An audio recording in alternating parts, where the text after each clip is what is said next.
Hello friends, कैसे हैं आप लोग। मैं उम्मीद करता हूं कि आप लोग ठीक होंगे। दोस्तों, इससे पहले वाली वीडियो में मैंने रेट ऑफ रिएक्शन में factor effect of rate of reaction के बारे में मैंने बात किया था। और हमारा जो आप जानते ही हैं कि हमारा चैप्टर चल रहा है केमिकल काइनेटिक्स का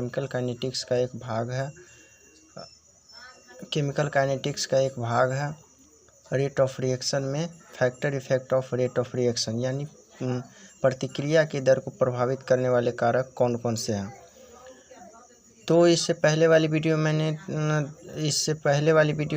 एक प्रभावित करने वाले जो कारक होता है, रेट ऑफ रिएक्शन को प्रभावित करने वाले जो कारक होता है, उसमें एक कारक के बारे में मैंने चर्चा किया था।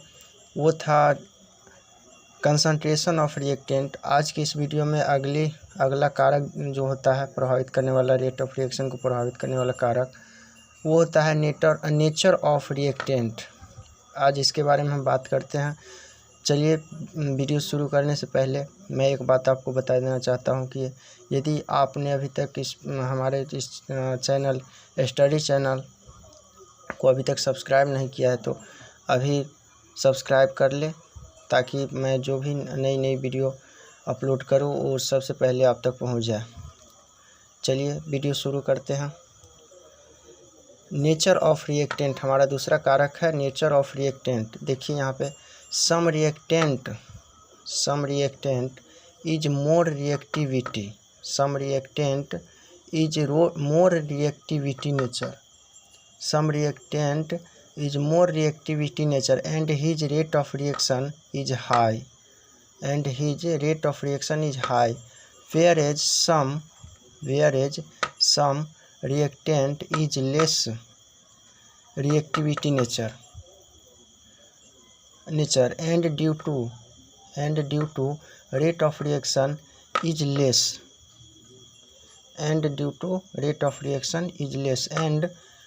this reason rate of we can say that rate of reaction depends upon nature of reactant। चलिए आइए एक बार फिर से समझते हैं। Some reactant is more reactivity nature, यानी कुछ रिएक्टेंट यानी कुछ प्रतिकारक जो होता है वो बहुत ज़्यादा प्रतिक्रियाशील प्रकृति के होता है। कुछ प्रतिकारक जो होता है वो जो बहुत ही ज़्यादा प्रतिक्रियाशील प्रकृति का होता है।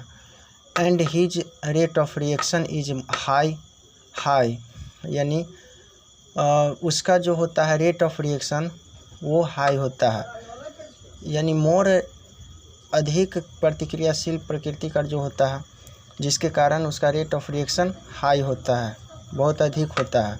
Whereas some reactant is less, जबकि कुछ रिएक्टेंट लो प्रतिक्रियाशील प्रकृति के होता है, यानी कम प्रतिक्रियाशील प्रकृति के होता है।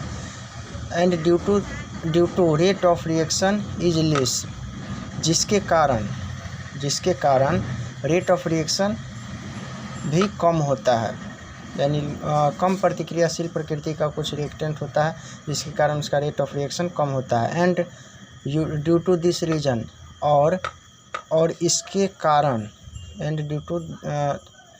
इसी के कारण we can see that rate of reaction depends upon nature of reactant and this due to this reason rate of reaction Due to this reason we can say that rate of reaction depends upon nature of reactant, यानी इसी के चलते हम कह सकते हैं कि rate of reaction प्रतिकारक की प्रकृति पर निर्भर करता है। यानी प्रतिक्रियाशील जो होता है, अधिक प्रतिक्रियाशील जो प्रतिकारक अधिक प्रतिक्रियाशील होता है उसका रेट ऑफ रिएक्शन हाई होता है, यानी अधिक होता है। और जिसका जो कम प्रतिक्रियाशील प्रकृति का होता है उसका रेट ऑफ रिएक्शन बहुत ही यानी उसी तरह से लो होता है। चलिए अगला हमारा है कैटलिस्ट। जो प्रभावित करने वाला कारक है वो है कैटलिस्ट। तीसरा पहला हुआ है कंसंट्रेशन ऑफ रिएक्टेंट, दूसरा है नेचर ऑफ रिएक्टेंट, तीसरा हमारा है कैटलिस्ट यानी उत्प्रेरक, इसका हिंदी रूप होता है उत्प्रेरक। Catalyst is excess material, catalyst is excess material what rate of reaction either increase, what rate of reaction either increase or decrease but not to participate in chemical reaction. Catalyst is excess material what rate of reaction either increase or decrease but not to participate in chemical reaction। यानी catalyst एक access पदार्थ है यानी अतिरिक्त पदार्थ है। Catalyst एक अतिरिक्त पदार्थ है व्हाट जो rate of reaction either increase यानी रेट ऑफ रिएक्शन को या तो बढ़ा देता है और डिक्रीज यानी रेट ऑफ रिएक्शन को या तो बढ़ा देता है या घटा देता है, but not to participate in chemical reaction, लेकिन यह केमिकल रिएक्शन में यानी रासायनिक अभिक्रिया में भाग नहीं लेता है। यानी कैटलिस्ट एक अतिरिक्त पदार्थ होता है, एक्स्ट्रा पदार्थ होता है जो प्रतिक्रिया की दर को या तो बढ़ा देता है या घटा देता है, लेकिन उस प्रतिक्रिया में उस केमिकल रिएक्शन में भाग नहीं लेता है, यानी रासायनिक अभिक्रिया में भाग नहीं लेता है। इसको एग्जाम्पल के रूप में समझ सकते हैं, इसका एग्जाम्पल के तौर पर समझ सकते हैं। C2H2 गिव्स अस, ये हमारा है कैटलिस्ट, ये हमारा कैटलिस्ट हो गया NiH2, और ये हो गया उससे जो नया पदार्थ मिलकर बना वो हमारा हो गया C2H4। ये हो गया हमारा एल्काइन हो गया, इसको इस तरह से लिख सकते हैं।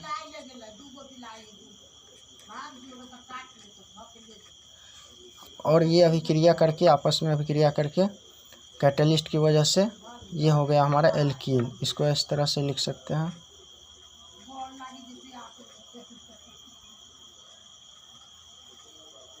इसको इस तरह से लिख सकते हैं।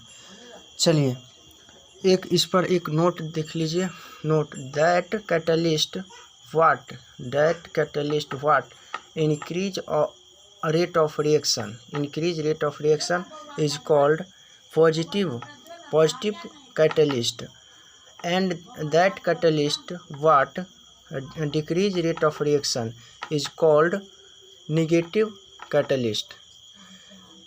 that catalyst what वह कैटलिस्ट वह उत्प्रेरक जो रेट ऑफ रिएक्शन को बढ़ा देता है, उसे पॉजिटिव कैटलिस्ट कहा जाता है। वह कैटलिस्ट जो रेट ऑफ रिएक्शन को बढ़ा देता है उसे पॉजिटिव कैटलिस्ट कहा जाता है। And that catalyst what decrease rate of reaction, और वह कैटलिस्ट जो रेट ऑफ रिएक्शन को घटा देता है उसे निगेटिव कैटलिस्ट कहा जाता है।